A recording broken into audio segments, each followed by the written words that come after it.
కాంగ్రెస్ కాంగ్రెస్ కాంగ్రెస్ రాహుల్ గాంధీ జై శ్రీరామ్ అన్న యువకుడు గట్టి. ముఖ్యంగా ఈరోజు రాహుల్ గాంధీ గారు ప్రధానమంత్రి నరేంద్ర మోడీ గారి తల్లి గురించి విమర్శించి మాట్లాడడం సరి అయింది కాదు. రాహుల్ గాంధీ నీకు ఏదైనా ఉంటే రాజకీయంగా బలోపేతాలు పెంచుకోవాలనుకుంటే రాజకీయంగా దేశం యొక్క డెవలప్మెంట్ గురించి ఆలోచించి మాట్లాడు.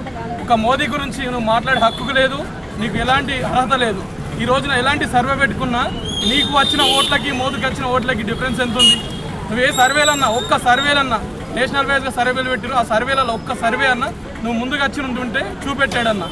యువకులకి కానీ ఎవరికైనా విమర్శించేటప్పుడు నువ్వు ఒక లీడర్ అని ఈ తెలంగాణలో ఉన్న యువకును ఎవరన్నా నువ్వు లీడర్ అని కోరుతూ అనిపి నీ ముఖానికి ఒక్కసారి ఇంకోసారి ఖబర్దార్. కాంగ్రెస్ నాయకులు ఎవడైనా సరే, రాజకీయ నాయకులు ఎవడైనా సరే మోదీ గురించి కానీ మా బీజేపీ కార్యకర్తల గురించి లీడర్ల గురించి మాట్లాడితే ఖబర్దార్ అని చెప్తున్నాం.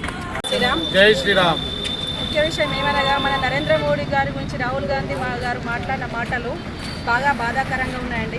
ఎంతో పుణ్యాత్ముడైనటువంటి ఆ మాతృమూర్తి మనకు ఎన్నో దేవుళ్ళు పుణ్యం చేస్తే కానీ మనకి ఇంత పాటి వ్యక్తి దొరకడు. మన జీవిస్తున్నామంటే ఇలా కారణం తినే తిండి కానీ మేము నిలబడి ఉన్నాము లేడీస్ బాగా పట్టుదలతో. అంటే అది నరేంద్ర మోడీ గారు ఇచ్చిన 33% రిజర్వేషన్ తోటే మేము ఆడవాళ్ళం ముందుకెళ్ళగలుగుతున్నాం. అట్లాంటప్పుడు మా కోసం ఇంత త్యాగం చేస్తున్న ఆయన తల్లినే ఇట్లా తిడితే రాహుల్ గాంధీ గారు కరెక్ట్ కాదు. మీరు ఏం చేస్తున్నారు? ఆడవాళ్ళకు మీరు చేసింది చెప్పండి. వీళ్ళు ఎంతో మంది బాధాకరులు, వరద బాధితులు, ఎన్నో పంటలు ఎన్నో కొట్టుకుపోయినాయండి. ఎంతో పంట నష్టాలు, కోట్ల కొద్ది ఆస్తులు నష్టమైన ఎన్నో ఊర్లలో ఎన్నో మండలు. ఒక్క కాంగ్రెస్ పార్టీ ఒక్కతను కూడా ఎవరు చూస్తలేరు. ఇళ్ళల్లో ఆడవాళ్ళు ఏడుస్తున్నారు, పిల్లలకు విషజ్వరాలు వచ్చి చనిపోయేటి మార్కు వస్తున్నారు. ఒక్కరు కూడా ఇప్పటికి వచ్చి ఇన్ఫెక్షన్ చేసి చూసింది లేదు. ఎంతో బాధతో ఉన్నాం. అట్లాంటప్పుడు అక్కడ సరిగా అయ్యింది మొదట, ఇక్కడ సరిగా అయ్యింది, ఎక్కడ మీరు సరిగా చేస్తున్నారని ఇట్లా చేస్తున్నారు? ఎందుకోసం? ఏం కారణం? ఇక్కడ కూడా జీపీలలో ఇప్పటికీ సర్పంచ్ లేడు, ఉప సర్పంచ్ లేడు, కావాల్సిన నిధులు లేవు. ఊర్లలో ఎట్లా బతుకుతున్నారు, ఎట్లా చేస్తున్నారు, వీళ్ళు తింటున్నారా లేదా? ఎక్కడ గొడవలైనా అధికారులు లేరు, అధికారులు వచ్చి ఒక పంచాయతీ చంపిన వాళ్ళు లేరు. ఎన్ని నష్టాలు జరుగుతున్నాయి. 2 సంవత్సరాలు, ఇంకా 3 సంవత్సరాలు ఉంది. 3 సంవత్సరాలలో ఇంకెప్పుడు మాకు పరిపాలన చూపిస్తారు? మేము ఎట్లా బతకాలా, ఎట్లా చేయాలా? జై శ్రీరామ్. జై శ్రీరామ్. ఏదైతే ఈరోజు మన మోదీ గారిని అలాగే మోదీ గారి తల్లిని రాహుల్ గాంధీ గారు విమర్శించడం జరిగింది.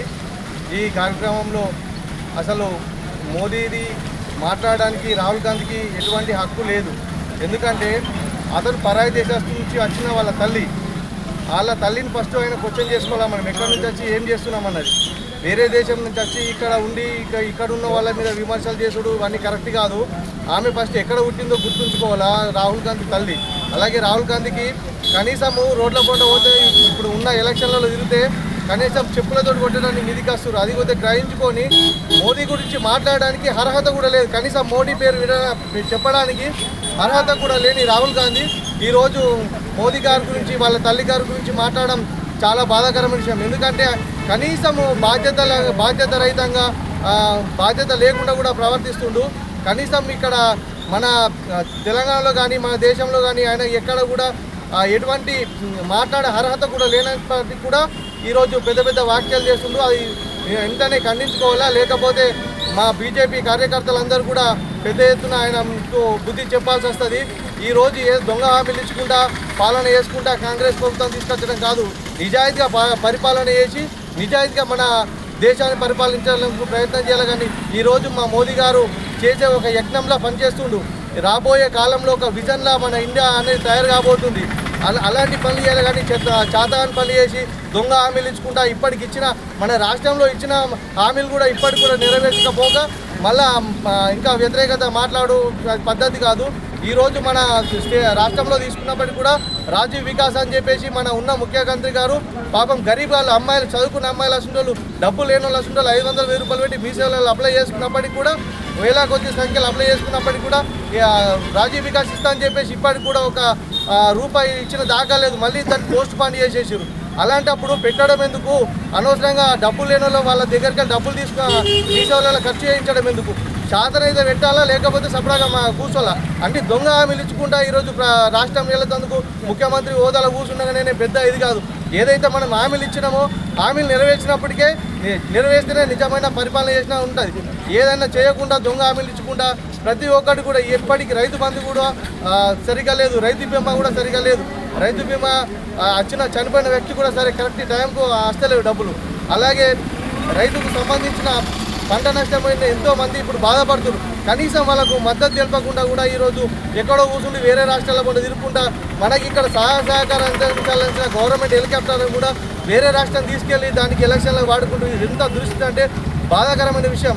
మన దేశంలో ఏదైతే మన ప్రభుత్వం మన మోదీ గారి ప్రభుత్వం నడుస్తుందో స్వచ్ఛమైన బాటలు నడుస్తుంది. దానికి కనీసం వీళ్ళు చూసుకొని చిక్కు తెచ్చుకోవాలి. కాంగ్రెస్ వాళ్ళు దొంగ హామీలు ఇచ్చి ఇప్పుడు బస్ అని చెప్పేసి పాపం లేడీస్ని ఇబ్బంది పెట్టడము చాలా. ఇప్పుడు గ్రామ పంచాయతీలలో కనీసము గ్రామ పంచాయతీ మోరీలు తీసే వ్యక్తి లేడు. ఇప్పుడు 2 సంవత్సరాలు దగ్గర 2 సంవత్సరాలు అవుతుంది. ₹1 నిధులు ఇవ్వకుండా నిధులు బచాయించుకొని మరి దాచుకుంటారో మరి ఏం చేస్తారో అర్థమవుతుంది. గ్రామ పంచాయతీకి ఒక నిధులు ఇవ్వకుండా ఒక పరిపాలన కరెక్ట్ లేదు. ఎక్కడ పాలన అక్కడ స్తంభించిపోయింది.